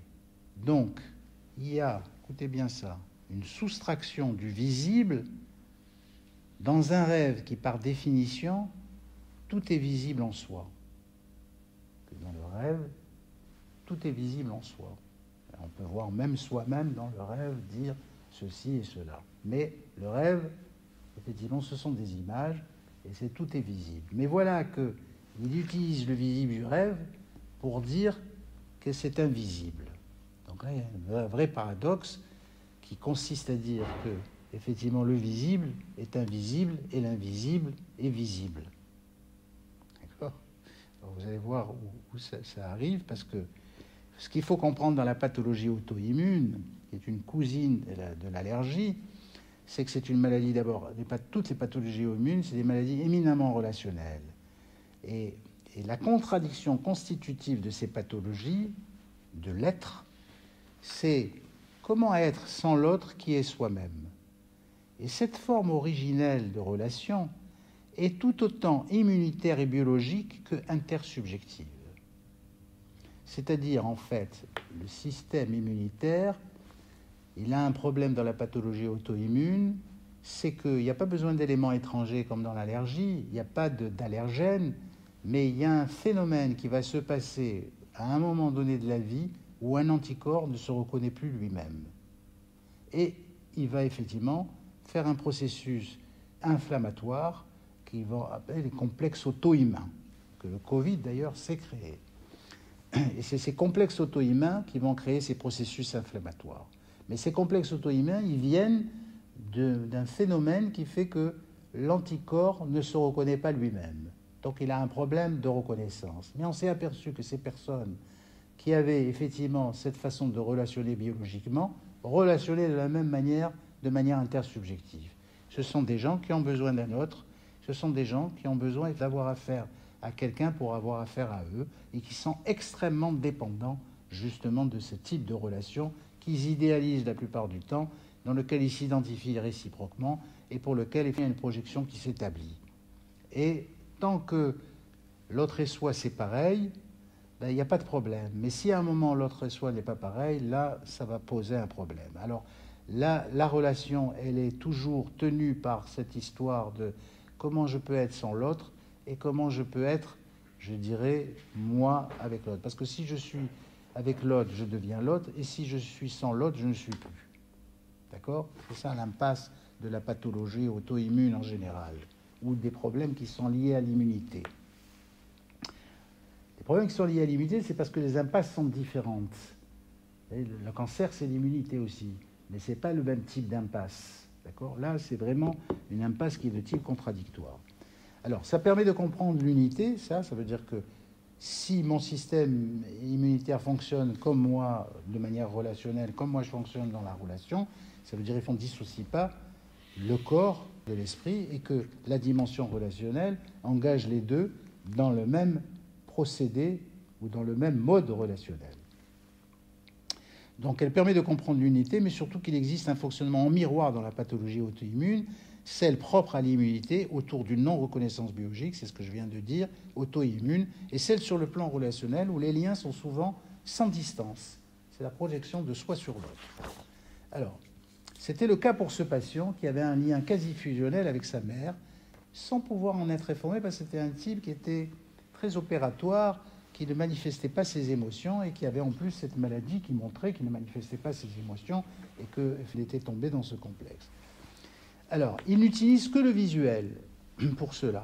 Et le visuel, ce qu'il y a de particulier, c'est que c'est aussi une fonction projective, mais littérale, d'ordre physique. L'œil est un œil qui projette, de par sa fonction matérielle, oculaire. On crée avec l'œil la profondeur, mais l'œil, ça peut être un trompe-l'œil, c'est-à-dire qu'on peut se tromper. C'est-à-dire qu'on peut avoir l'illusion de la profondeur, mais en réalité, c'est comme dans un miroir. Je peux voir dans un miroir comme si, ou dans comme je disais, un trompe-l'œil. Je peux avoir l'impression d'une perspective, mais si je mets la main, c'est plat. Donc l'œil peut me tromper. Je n'ai pas la profondeur avec l'œil. Je n'ai qu'une illusion de la profondeur. Mais pour ces gens qui sont très orientés sur le réel, ou sur le pseudo-réel, c'est-à-dire sur l'adaptation, ou sur la fonction, je dirais, corporelle, parce qu'il est à la fois un mécanisme de projection, et en même temps, il permet, je dirais, d'occulter l'illusion. Je dirais qu'il permet d'occulter l'émotion, puisque la dimension physique fait office d'eux. Ça, c'est quelque chose de particulier. Alors, il n'utilise que pour le visuel la fonction littérale du lien, etc. Au moment même où il veut se débarrasser de ce qui désintègre l'objet, c'est-à-dire les insectes, la mort en quelque sorte, cet objet disparaît. L'objet lui-même, il n'est pas inintéressant parce que c'est la noix qui fait allusion spatialement à un double symétrique et complémentaire. Deux font un dans la noix, à l'image de deux hémisphères cérébraux, si on veut. Une écorce pour deux, un espace pour deux. Il perd l'un, il perd l'autre. Tout disparaît. La perte de la mère entraîne sa perte à lui. Donc un deuil impossible. Parce qu'il ne peut pas faire le deuil de l'autre dans la mesure où il est l'autre. Donc s'il perd l'autre, il perd lui. Donc il est dans une situation d'impasse où il ne peut pas faire le deuil. Parce que c'est impossible, effectivement. Donc il ne peut pas se laver émotionnellement, comme il dit, laver la noix du deuil. C'est l'impasse et l'augmentation du processus inflammatoire. À partir du moment où le rêve existe, la représentation dévoile ce qui est enfui dans le sujet, cette impossible séparation qui entrave toute auto-reconnaissance et secondairement toute expression affective, c'est l'impasse. Alors, voilà, premier rêve qui montre une impasse, qui fait que cet homme qui fonctionne que visuellement, et on va le voir dans le deuxième rêve, la disparition de la mère, c'est-à-dire visible, visuelle, entraîne sa propre disparition. Donc, il est ce qui disparaît, et en même temps, il est dans une contradiction, parce que par ailleurs, il est là quand même. D'accord ? Alors, c'est qui est qui, et c'est l'impossibilité finalement de coïncider avec soi-même, et en même temps, faire le deuil, ce serait accepter que l'autre est parti, mais pas soi. Mais comme lui, il est le même que l'autre, comme dans la pathologie auto-immune, eh ben, il disparaît en même temps que l'autre. Donc voilà quelque chose qui devient compliqué pour faire un deuil. Parce qu'il va falloir chez cette personne travailler sur son auto-reconnaissance pour pouvoir avoir un minimum d'indépendance et de distance avec la chose et ne pas se confondre. C'est un long travail qui met du temps, parce que quand on est enraciné comme ça dans le lien, on ne connaît que ce lien, et il n'y a pas d'autre lien qu'on peut investir.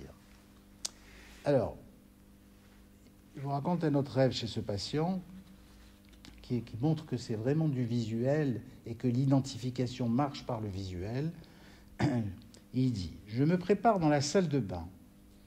Je vois par la fenêtre une femme qui se déshabille dans l'immeuble d'en face. Ma femme entre à ce moment-là dans la salle de bain. J'évite de regarder par la fenêtre parce que sa femme rentre. En se regardant dans un miroir à main, ma femme me montre le reflet de la voisine nue en face. Elle a un miroir à main et elle me montre, et elle me fait la remarque comme quoi cette femme n'est vraiment pas gênée de se mettre nue devant sa fenêtre. Je fais semblant de ne pas y prêter attention. Ma femme sort de la salle de bain. Je regarde à nouveau, mais cette fois-ci dans le miroir de ma femme. C'est-à-dire, il reprend le miroir, lui, il fait la même chose. Et je me rends compte qu'on voit la femme beaucoup mieux, comme si cela permettait de faire un zoom sur elle.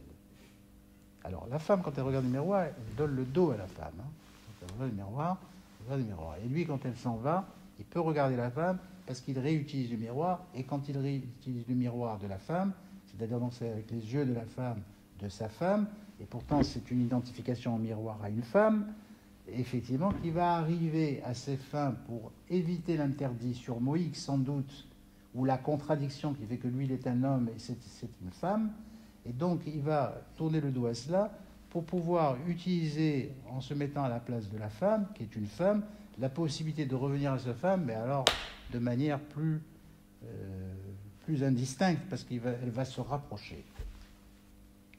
Alors ici, le visuel est la projection centrale de ce rêve. Le rapprochement est désiré pour des raisons d'identification. Voir est essentiel. Vous vous rappelez de Lannoy, c'est le même patient. Voir, c'est se voir. La fonction image du corps visuel est représentée par la fenêtre. La fenêtre, c'est voir pour investir la vision. Cette vision, qui est un élément organique, est surinvestie par lui parce que ça permet cette projection. Vous avez capté ça ? Alors, qui est une projection élémentaire physique propre au visuel, c'est-à-dire propre au corps réel. On n'est pas dans le corps imaginaire, là, on est dans le corps réel, malgré qu'il utilise le visuel. À partir de là, la fonction du visuel est prédominante dans ce rêve, au même titre que dans la réalité pour ce patient, comme nous l'avons préalablement entendu. Cette femme qu'il crée est une image de lui-même, en miroir, face à face dans l'espace du rêve, mais pour lequel il est interdit de s'y complaire. C'est ça l'interdit sur Moïse. Il faut échapper au regard de l'autre, qui est le même que soi et qui est aussi l'interdit. Alors, comment trouver la non-contradiction ? C'est donc lui donner le dos et, grâce à notre moyen, de retrouver cette femme en miroir en devenant l'autre. C'est-à-dire, il va faire comme sa femme, car c'est à travers le petit miroir de sa femme, à travers les yeux de sa femme, à nouveau, qu'il peut retrouver cette vision encore plus proche. Ce qui ne signifie pas qu'il supprime l'interdit, il crée plutôt une indistinction totale entre la femme et lui. Ce qui souligne, une fois de plus, l'identification en termes d'indistinction des identités, indispensable pour ce patient et son équilibre immunitaire.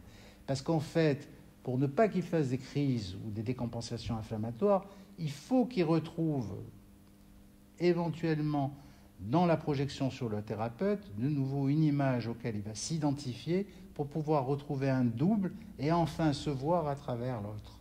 Voilà. Et ça va calmer sa maladie. C'est comme ça que c'est au début. Mais on ne peut pas rester dans la thérapie comme ça. On va tenter aussi de désaliéner la personne, aussi bien du lien psychothérapeutique que de la relation qui l'a amené à cela. Dernier cas, c'est un psoriasis cette fois-ci.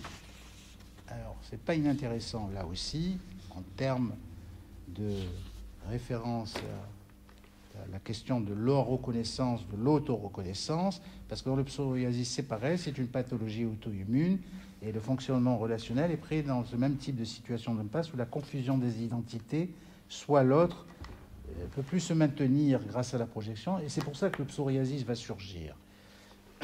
D'accord ? Ça arrive aussi quand on est dans des situations où la différence s'impose, où la perte du double ou de l'autre s'impose, où le deuil ou le trauma va placer le patient dans un contradictoire qui jusque-là n'était pas parce qu'il était l'autre. Donc maintenant, qui est-il lui-même ?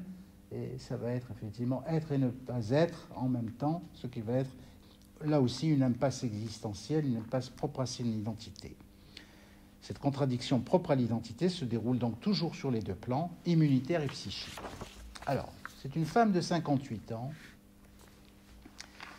Je viens vous voir parce qu'il y a 6 mois, j'ai fait un psoriasis du visage.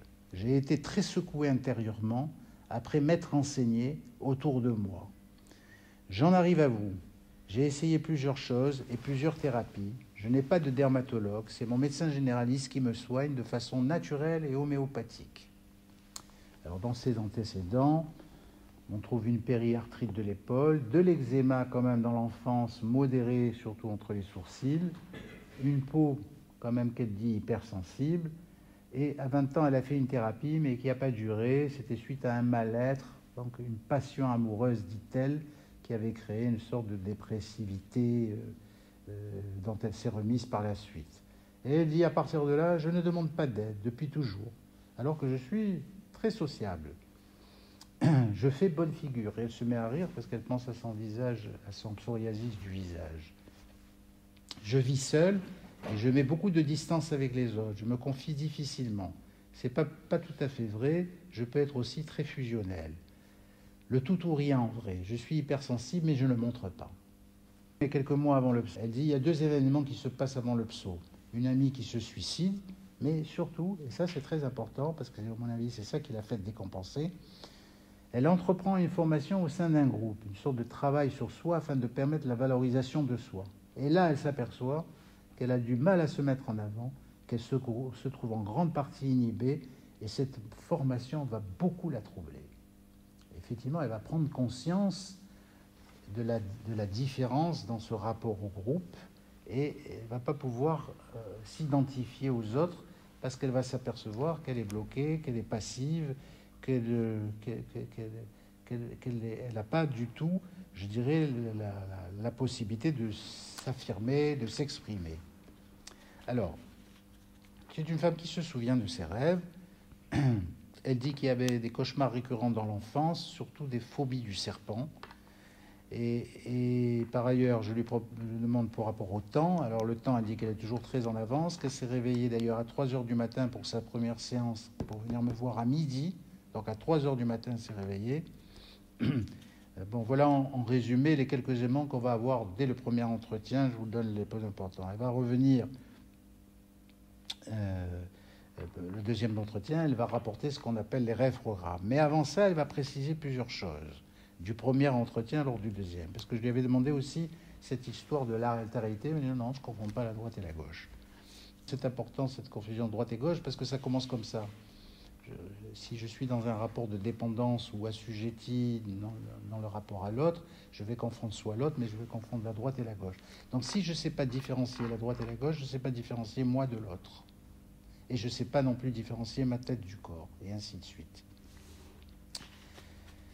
Alors, elle reconnaît, donc dans le deuxième entretien, elle rajoute quelques précisions. Elle dit qu'en effet, finalement, elle a réfléchi après ce premier entretien et que toute sa vie a été une quête pour se retrouver, dit-elle, sans jamais y parvenir. Et que sur les cauchemars, que je lui avais demandé si elle faisait des cauchemars, elle a été étonnée de s'apercevoir qu'elle avait oublié complètement le décès de son père, pour lequel elle n'a pas cessé de faire des cauchemars suite à sa mort. Et c'est à partir de là, d'ailleurs, que les rêves ont commencé à se raréfier. Quant à la latérisation droite-gauche, elle dit en effet, je vous ai dit ça vite fait, mais c'est pas vrai. Quand je pratique la danse, je me gourre toujours, je confonds tout le temps. Et effectivement, elle confond toujours la droite et la gauche. Et elle dit à la fin, mais je vous avoue que de venir en thérapie, ça me rend malade. C'est très difficile pour moi, et l'idée de devoir parler, ça me rend malade. Alors je demande les rêves. Ben voilà, j'ai fait 2 rêves. Alors le premier, elle me dit, c'est juste une image. C'est l'image d'un chien debout dans un cube transparent. Alors, je la fais associer là-dessus. Et évidemment, ces associations vont porter sur l'idée qu'elle aime bien la relation que l'on peut avoir avec les chiens. Ce sont des compagnons fidèles, qu'elle a eu d'ailleurs dans son enfance. Elle aura du mal à dire autre chose. Alors moi, je vais récupérer le mot de la relation fidèle, etc. Et je vais m'appuyer sur son hypersensibilité, justement. Et je vais lui parler à propos du chien, que le chien, il est dépendant, qu'il est dépendant au maître, il est dépendant à l'autre, qu'il a un fonctionnement mimétique. Ces mammifères ont un fonctionnement mimétique. Ils n'ont pas un fonctionnement autre que celui mimétique, parce qu'ils n'ont pas les superstructures que nous avons.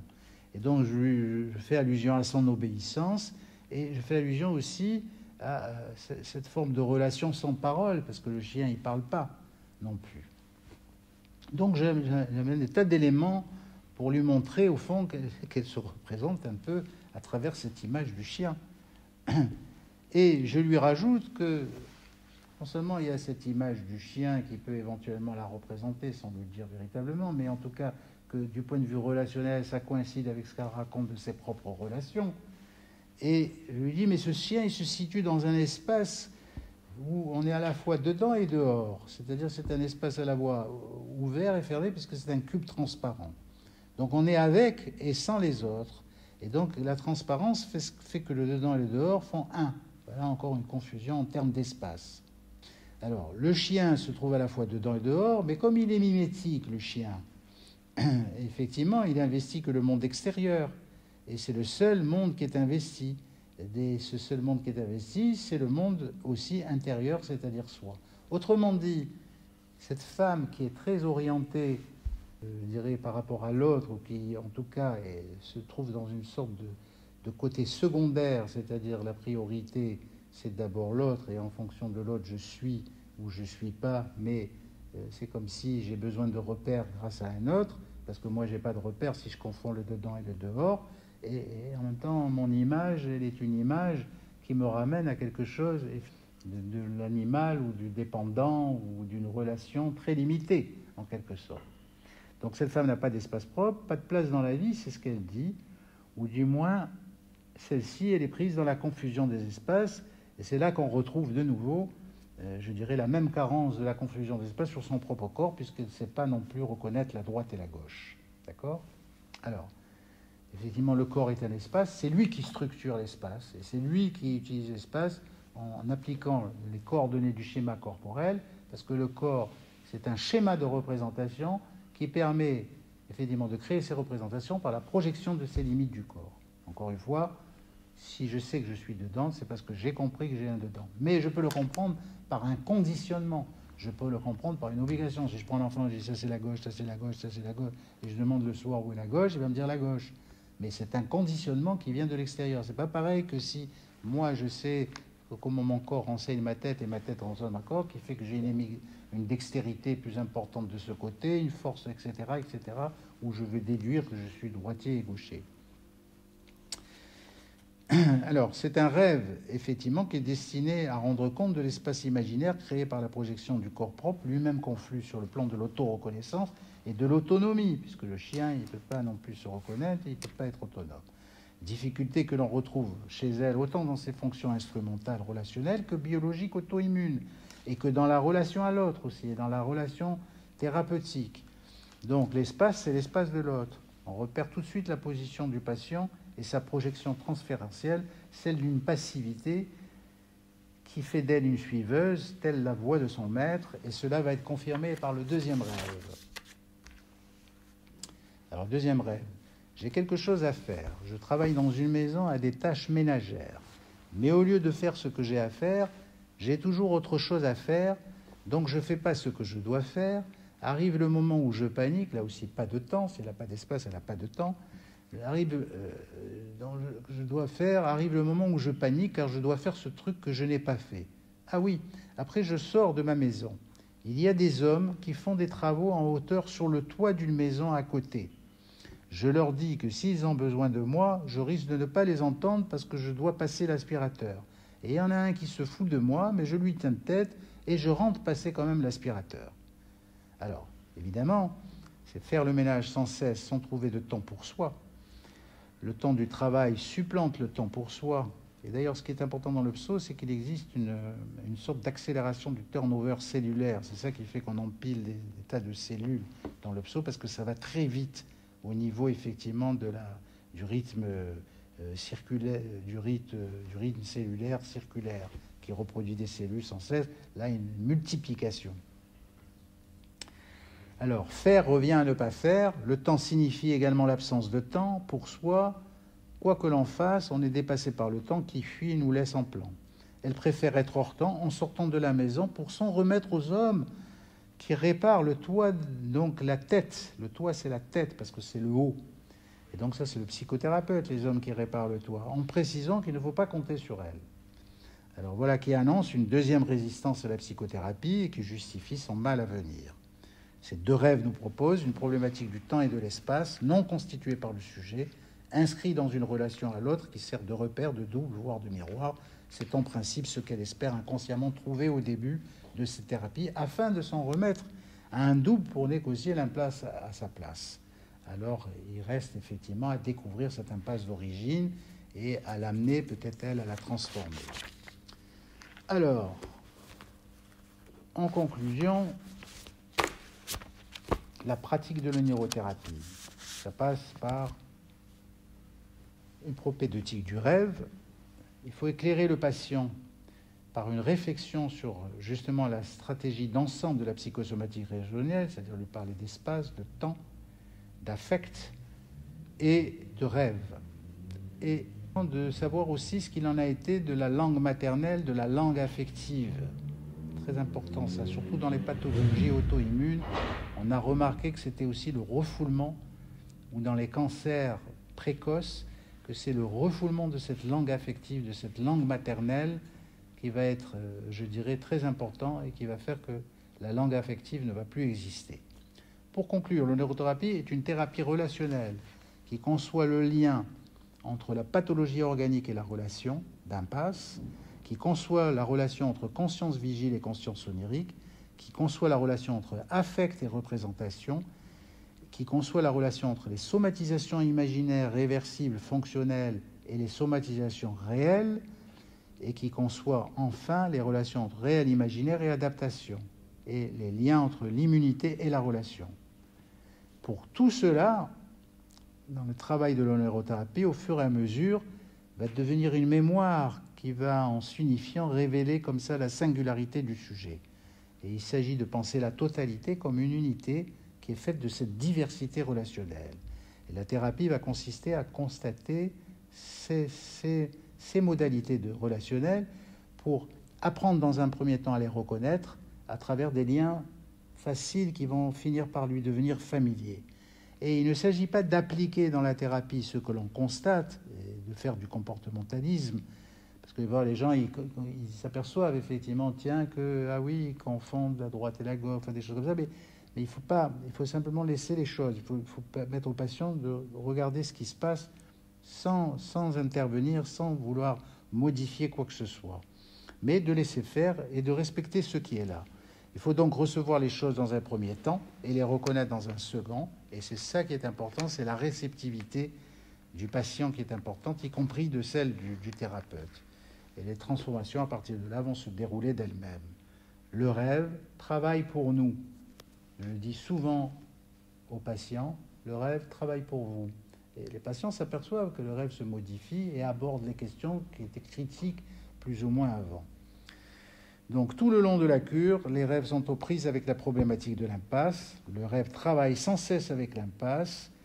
Le rêve, c'est la subjectivité absolue. C'est une création originelle qui devient objectivation de soi en dehors de soi dans l'œuvre créée qui est la vie. Et c'est cette création originelle qu'il faut tenter de remonter pour insérer le rêve, l'imaginaire dans la relation, pour une vie qui va d'elle-même. Voilà, je vous remercie et j'ai terminé. Merci à toi. Ah oui, c'était dense. Ouais. Hein? Dense. Ah oui, c'est dense. C'est dense, oui. Mais bon, c'est l'aboutissement de tout ce travail sur la projection, sur l'idée de la relation et de la relation au sein psychique-soma, et enfin de cette dimension imaginaire comme ça qui engage le fonctionnel, le biologique, par l'intermédiaire de la projection. Mais tu as pu déjà mesurer l'évolution des pathologies chez ces deux patients, là, celui qui a la spondyloarthrite, etc. Ils ont moins, enfin lui le premier au moins il a moins mal. Dès que les rêves reviennent, alors ça va dépendre de l'histoire du patient. Parce que les rêves vont être longtemps torturés, les rêves vont montrer le conflit constamment, vont montrer l'impasse. Donc il va tenter chaque fois, à la fois dans le rêve et avec ce qu'il va élaborer, de pouvoir cerner le conflit ou l'impasse et se situer par rapport. Mais il va s'apercevoir de certaines relations dans le rêve qui va lui éclairer ses relations dans la réalité. Ou en tout cas, ces relations dans la réalité vont éclairer effectivement ce qui est mis en jeu dans les relations dans le rêve.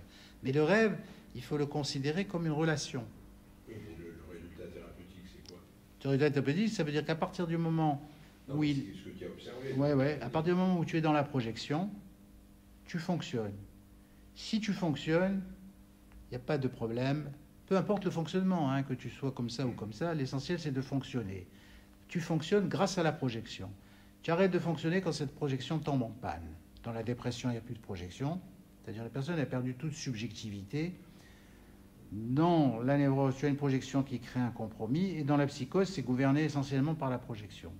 Alors, moi, ce qui m'intéresse dans la maladie somatique, c'est ceux qui n'ont pas la projection et qui sont vulnérables quand ils tombent dans une situation d'impasse où là, ils font une vraie maladie grave.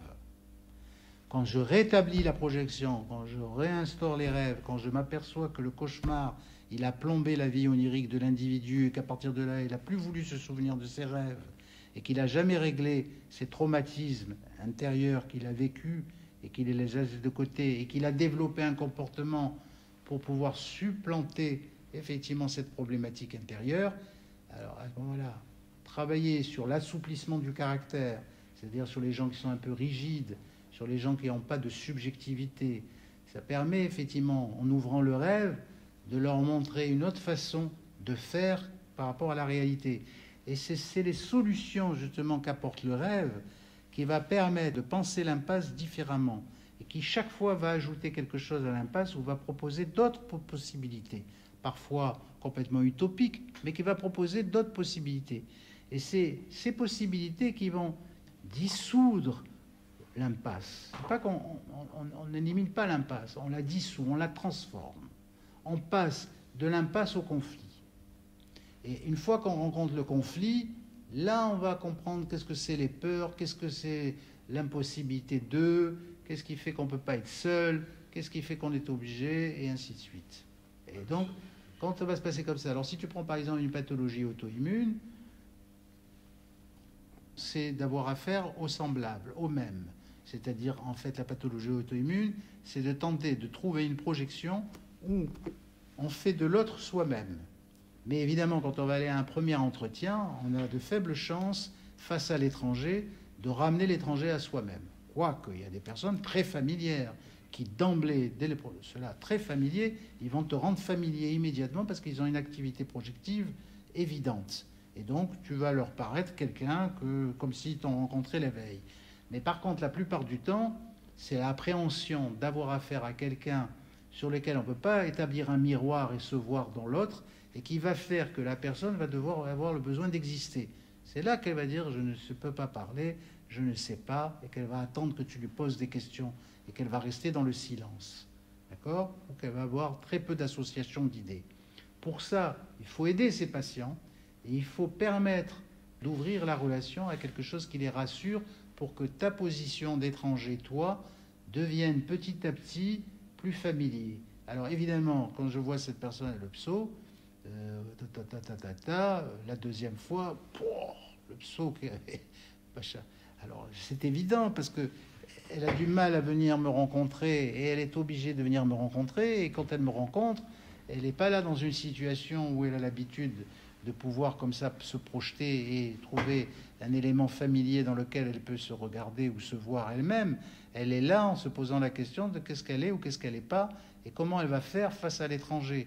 Surtout que l'étranger, comme d'habitude le double, c'est lui, comme le chien, et le maître et le chien, c'est le maître qui décide des choses. Donc là, tu la mets dans une situation où c'est elle qui va devoir être dans l'initiative, ce qui fait qu'elle va perdre tout à fait ses moyens, elle ne va pas avoir la possibilité d'avoir ton identité, il va falloir qu'elle trouve la sienne, elle est dans une impasse parce qu'elle est liée et elle n'y est pas. Et donc c'est là où le pso va effectivement avoir la possibilité d'augmenter parce qu'il n'y aura pas d'élaboration de cette problématique relationnelle. Elle ne va pas pouvoir se situer ou avoir une position dans la relation. À partir du moment où elle va commencer à avoir une position dans la relation, à partir du moment où il va y avoir des rêves qui vont montrer qu'elle investit le thérapeute et qu'elle investit le thérapeute un peu comme elle-même, tout ça va permettre une détente et va provoquer une accalmie dans le processus inflammatoire.